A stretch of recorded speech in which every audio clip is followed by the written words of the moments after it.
It started in Michigan. But I want to thank all of you so much. This is a lot of hard work. Did you win? Yes. And continued in Minnesota. Because we're going to Washington,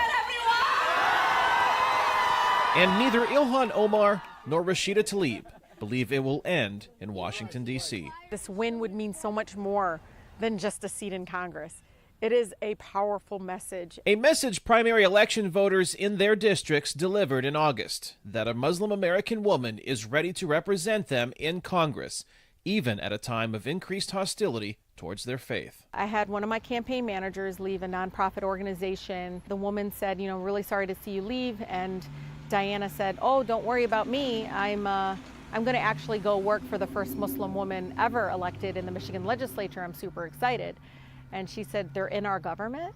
And to see, these women potentially elected to the Congress of the United States is a huge statement. Alvin Tillery says while the election wins of both women are not surprising in the liberal districts they represent, they are part of a new wave of immigration.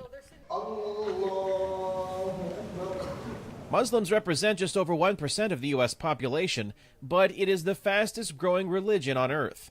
The Pew Research Center says by 2040, Islam will be the second largest religion in the U.S., and Omar and Tlaib represent the face of that changing population. This is the quintessentially American story. It's the story of, Irish immigrants and Italian immigrants, Polish immigrants. It's just playing out with a different religion and ethnicities, and that's what America's supposed to be about. Tlaib, the daughter of Palestinian immigrants, was born and raised in Detroit, Michigan. Omar was born in Somalia, but fled to a refugee camp in Kenya before joining the large Somali community in Minneapolis, Minnesota. Welcome to the House of Representatives.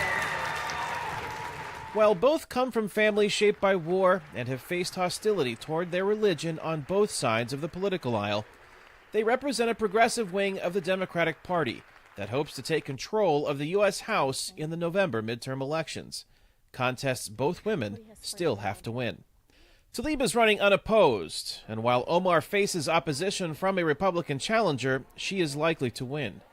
But Tillery says their biggest challenge isn't winning elections, it's meeting the expectations of voters and the Muslim American community. So there will be, in essence, a greater burden on them because of their identities and because of the historic change that they represent.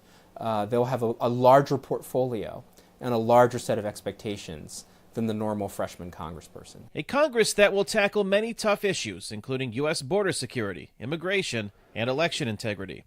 Issues both Tlaib and Omar hope to have an opportunity to weigh in on when the next Congress convenes in January. Kane Fairbaugh, VOA News, Chicago, Illinois.